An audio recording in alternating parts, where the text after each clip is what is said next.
मुफ्ती साहब के YouTube channels को सब्सक्राइब कीजिए। आस्क मुफ्ती तारिक मसूद। यूट्यूब पर गेम्स के ज़रिए पैसे कमाना, वीडियो गेम्स मसलन पबजी वगैरह के ज़रिए जो लोग यूट्यूब पर पैसे कमाते हैं, ये हलाल है या हराम? अफनान साहब सवाबी से। देखिए, यूट्यूब पर जो पैसे कमाए जाते हैं ना, वो उस कंटेंट के नहीं होते जो आप उस पर डाल रहे हैं, बल्कि वो एडवर्टाइजमेंट के पैसे होते हैं। तो एडवर्टाइजमेंट अगर जायज़ चीज़ की है तो पैसे भी जायज़ हैं। एडवर्टाइजमेंट अगर नाजायज़ चीज़ की है, जैसे शराब की एडवर्टाइजमेंट हो रही है या किसी मूवी की एडवर्टाइजमेंट हो रही है, तो उस पे मिलने वाली अर्निंग भी हराम होगी। तो इसलिए अगर जायज़ चीज़ की एडवर्टाइजमेंट हो रही है तो पैसे हलाल होंगे। अलबत्ता ये ज़रूर है कि आजकल यूट्यूब पे जो जायज़ चीज़ की एडवर्टाइजमेंट होती है उसमें भी कुछ ना कुछ हराम शामिल हो जाता है। वो जो है ना, वो तरीक़ा उसका ऐसा होता है, बाज़ दफ़ा लड़कियाँ आ जाती हैं उसमें, तो इसलिए उसमें भी एहतियात इसी में है कि जो अर्निंग होगी उसमें से कुछ फ़ीसद सदका कर दिया जाए एक अंदाज़े से। बाकी रहा मसला पबजी के ज़रिए पैसे कमाना, तो मैंने बताया कि मेरी जहाँ तक मालूमात है, इस गेम के ज़रिए पैसे नहीं होते, बल्कि जो एडवर्टाइज़ चलते हैं उसके ज़रिए पैसे होते हैं, उसकी अर्निंग का मैंने बता दिया। लेकिन वैसे पबजी को गेम के जो है ना, या इस टाइप के वीडियो गेम के सॉफ्टवेयर बना के डालना अपने चैनलों पे लोगों को, ये लोगों का टाइम बर्बाद करने वाली बात है। पैसे कमाने का कोई अच्छा ज़रिया इस्तेमाल करना चाहिए जिसमें लोगों को फ़ायदा हो। गेम बज़ाते ख़ुद हराम नाजायज़ नहीं है, लेकिन इतनी बात तो है कि शरीयत के मिजाज के बिल्कुल ख़िलाफ़ है। आप सल्लल्लाहु अलैहि वसल्लम ने इरशाद फरमाया, मिन हुस्नी इस्लामिल मर्ई तर्कुहु मा ला यानीह। इस्लाम के अच्छाई में से ये है, इस्लाम की अच्छाई में से, कि इंसान लायानी बातों को छोड़ दे। यानी इंसान सही मोमिन उसी वक्त बनता है जब बेकार चीज़ों को छोड़ दे।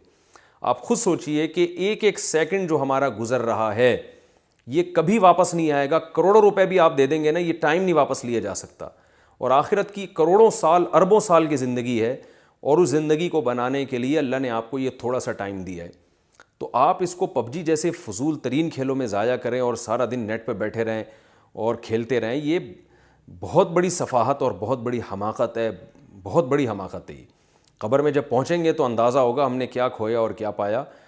तो कुरान मजीद में अल्लाह ताला इरशाद फरमाते हैं ना, अफ़ा हसिबतुम अन्नमा खलक़नाकुम अबसा।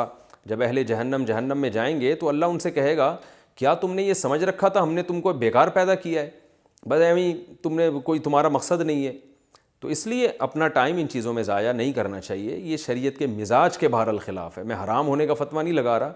हराम तो बिल्कुल जब होगा जब जुए की शक्ल में आप इसको खेलेंगे, लेकिन ये बहरहाल मिजाज शरीयत के ख़िलाफ़ है।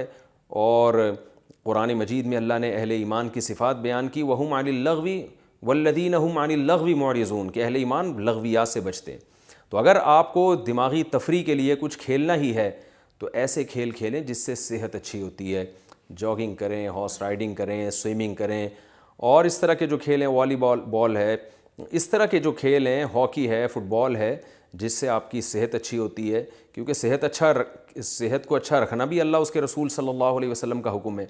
और ऐसे खेल खेलना जिससे सिवाय दिमागी थकावट के और बेकार टाइम वेस्टिंग के कुछ भी हासिल नहीं होता, ये मिजाज शरीयत के ख़िलाफ़ है। तो ऐसा खेल खेलें जिससे आपकी बॉडी को भी राहत मिले और आपको ज़हनी तफरी भी मिले, और ताकि आप अच्छे कामों में, मुफीद कामों में टाइम अच्छी तरह गुजार सकें। जब सेहत अच्छी होगी तो अच्छे कामों में टाइम ज़्यादा अच्छा गुजार सकेंगे। आप सेहत ख़राब होगी तो अच्छे तामीरी काम नहीं कर सकेंगे। तो इस नीयत से खेल खेलना चाहिए। तो इसलिए मैं पबजी वगैरह का, मैं क्या, कोई भी बड़ा संजीदा बड़े उलमा जितने भी हैं वो सब इसके ख़िलाफ़ हैं। और इसके अलावा भी जो वीडियो गेम खेले जाते हैं जिनमें बहुत ज़्यादा इन्हमाक हो जाता है, ये सब चीज़ें। अब मैं आपको एक अजीब बात बताऊं, हमारे एक दोस्त हैं, उनके बच्चे पबजी में लगे हुए थे। अभी बकरीद के दिनों में उन्होंने बकरे लाए, तो बच्चे जो है ना वो बकरों को टहला रहे हैं, घुमा रहे हैं, उनको खिला रहे हैं, टाइम ज़्यादा उसमें लगाया। तो उन्होंने मुझे कहा कि बकरीद के बाद वो अपने घर में बच्चों के लिए बकरी ख़रीद रहे हैं। मैंने कहा ये क्या कर रहे हैं आप? उन्होंने कहा भाई मैं चाहता हूँ बच्चों को वीडियो गेम से हटा के इस काम में लगा दूँ, ये फिर भी अच्छी तफरी है। ये फिर भी जो है ना जानवर पालना, आप बकरी नहीं पालते, आप बिल्ली पाल लें, कुछ भी कर लें, ये उससे फिर भी अच्छी तफरी है। तो किसी और चीज़ की तरफ बच्चों को लगाएं आप। उन्होंने कहा बच्चे जो है ना वो जानवर को खिलाएं, बकरी का दूध निकालें। बकरियां पालना, तमाम पैगंबरों ने बकरियां चराई हैं, नहीं तो कम से कम उनको एक तजर्बा हासिल हो जाएगा और हो सकता है इसी को बिज़नेस में ला लें बाद में वो। تو بچوں کے شوق کو ماں باپ جو ہے نا وہ لے جا سکتے ہیں کسی بھی طرف. آپ کو بکریاں سمجھ میں نہیں آتی, ظاہر ہے کراچی میں شہر میں کہاں بکریاں لوگوں کی سمجھ میں آئیں گی, کسی اور چیز میں لگا دیں آپ ان کو, سوئمنگ میں لگائیں, بچوں کو لے جایا کریں سوئمنگ پول, ان کو سوئمنگ سکھائیں, ان کو بولیں 1-1 گھنٹہ سوئمنگ کیا کرو, ہارس رائڈنگ سکھائیں ان کو, اس میں دلچسپی بڑھائیں. اس لیے اللہ کا واسطہ اپنی صلاحیتوں کو, اپنے ٹائم کو برباد نہ کریں. انسان اچھا نہیں لگتا ویڈیو گیم کے آگے بٹن دبا رہا ہے اور کھیل رہا ہے, یہ اشرف المخلوقات پر یہ چیزیں بالکل بھی زیب نہیں کرتی. اس لیے اپنا ٹائم بچائیں, اپنے آپ کو مفید کاموں میں کھپائیں. اللہ تعالیٰ عمل کی توفیق عطا فرمائے. Ask Mufti Tariq Masood.